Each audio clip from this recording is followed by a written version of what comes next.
Today is gonna be our last full day here, so I'm gonna try to hit these hikes out here. But before we do all that, these trail maps, there is no HEB out here, so I can't get my HEB coffee that I like. That's the only one that usually is strong enough for me.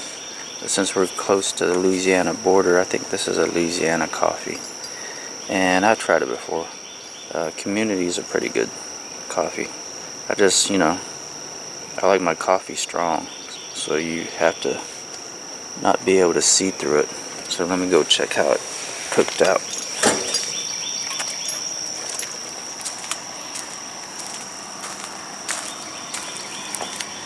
And this is my little coffee pot right here. Sit on the side. I'd say that might be pretty good.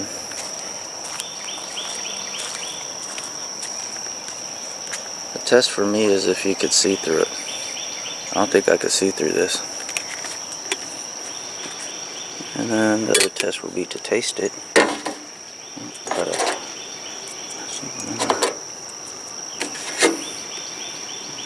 Okay.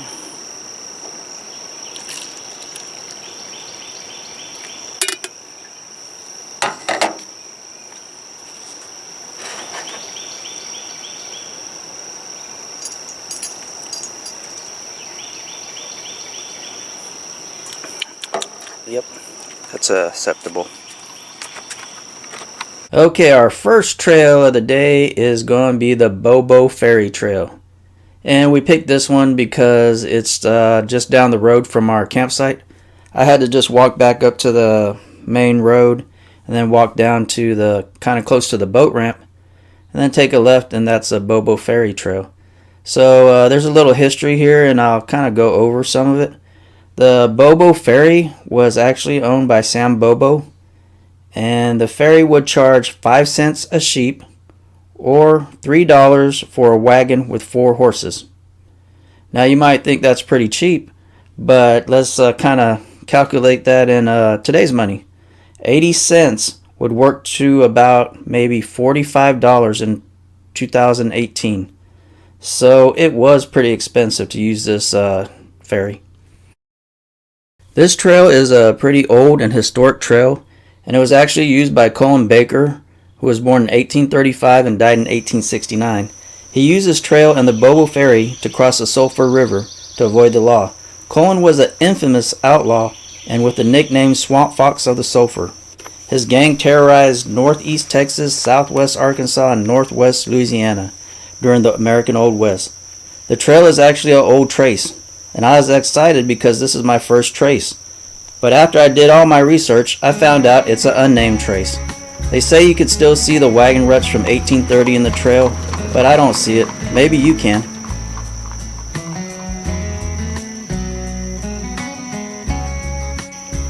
This tree right here, I ID'd on my app, and it says it is a Mexican plum. As I was walking down the trail, I walked past this tree and it had a lot of fruit laying on the ground. So I got my trusty picture of this app, and it identified it as a Mexican plum tree. So I gathered some up, and I was thinking about eating them, but I kind of chickened out. But then it got me thinking, last week I found those blackberries and I ate them. And there's a lot of fruits out here and nuts and stuff that you could eat.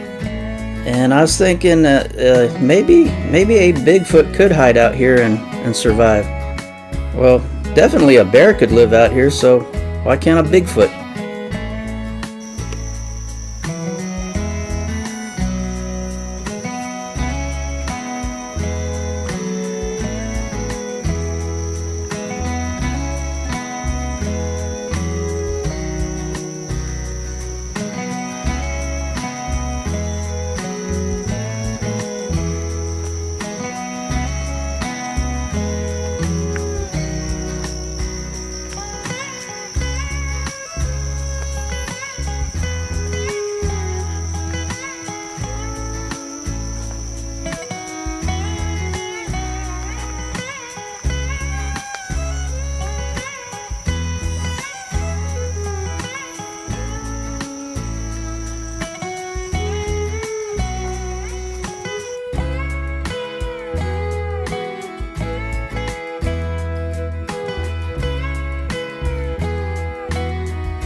I didn't eat any breakfast this morning because I knew this was a pretty easy hike. It's less than a mile.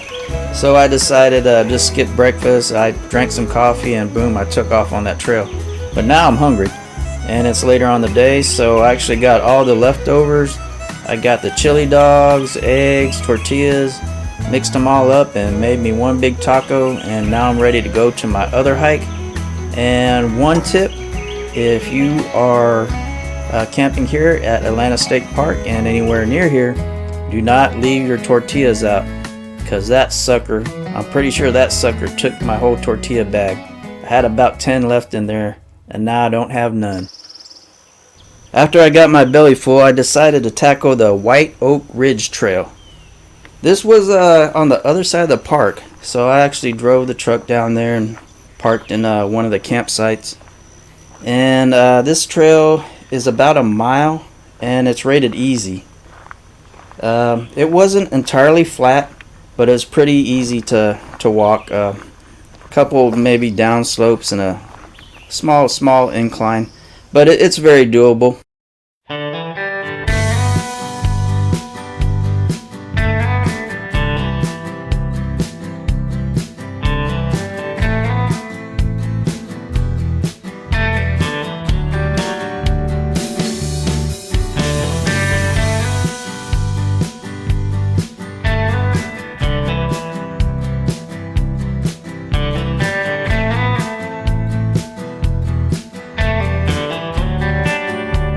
As we come up to the intersection of this trail, I guess I forgot to tell you that I kind of hit the trail in the middle. You could go to the right or you could go to the left.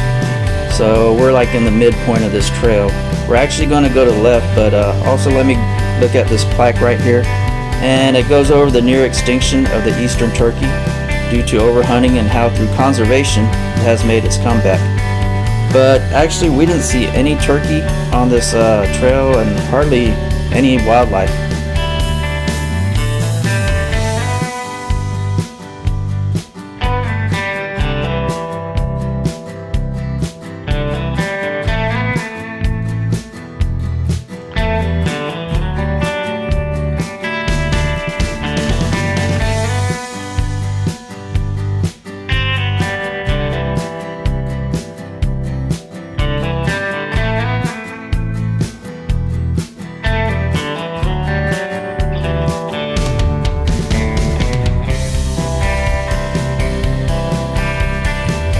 I then kept on the trail for maybe another quarter of a mile to Point of Interest 5, which is listed as a peaceful place. Okay, so all that turned out to be is a bench close to the water, but it didn't have any kind of view because of the trees and vegetation. If you're just out for a hike in the woods, this is your trail. The only thing interesting on this trail was the plant life.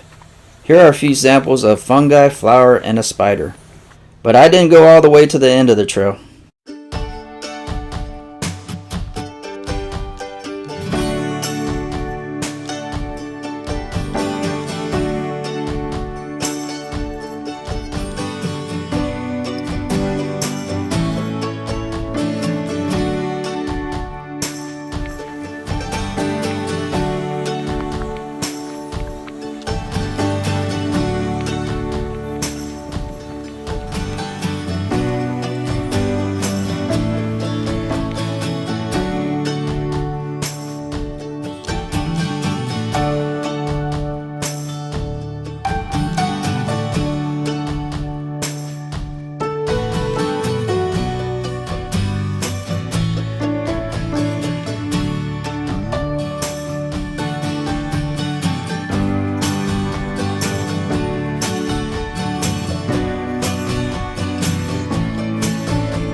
This is the Arrowhead Trail, and it's the only trail that's a complete circle.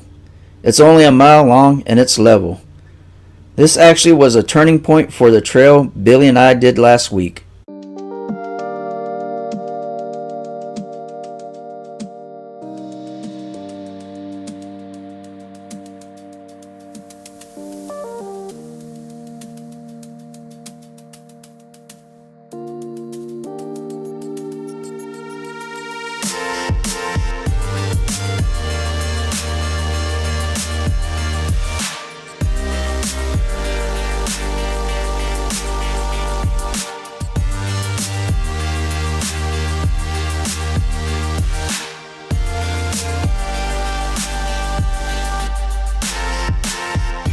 As we get closer to the water, I look down and I notice the sand.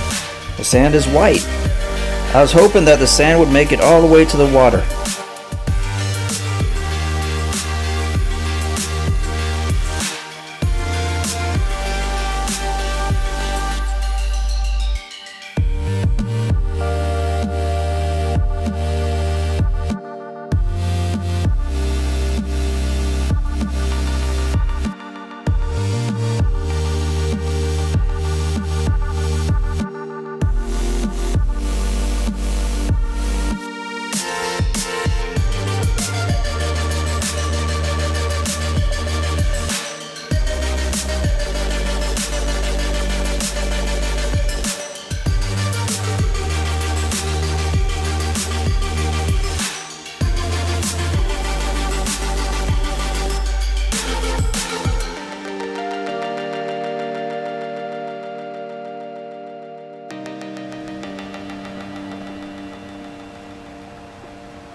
As you look around at some of the wildlife and some of the plant life on this trail, you might also notice it looks different from the rest of the park. This is because of the flood from 2016. On May 9th, the Wright Patnam Lake set a new record, 254.5 feet, and it was 29.7 feet over the normal level for May. So everything you see here was underwater, killing all the trees and vegetation. If you notice, all the living trees were young and crowded together because they replanted some of the trees. There was also an amphitheater that was destroyed in the flood, but I wasn't sure where it was though. What you cooking, Barton? Today we are making steaks. And we're going to have yellow squash and broccoli. Got the yellow squash soaking in here. I'm going to wash it. Wash it real good.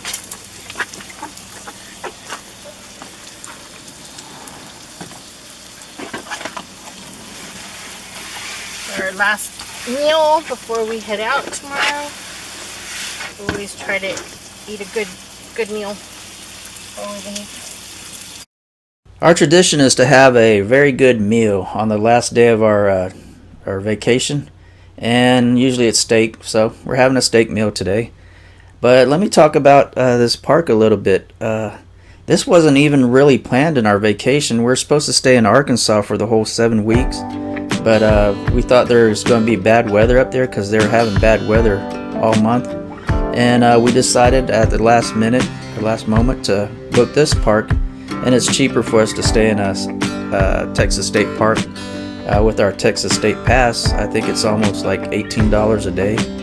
So I watched a lot of YouTube videos about this park, and there wasn't any great reviews of this park. So I was surprised that we actually liked it. We like this park, and I wouldn't mind coming back to this park. And actually the best scenic pictures were of this park instead of Arkansas. So I'm going to leave you with all the beautiful pictures from this park, and you be the judge.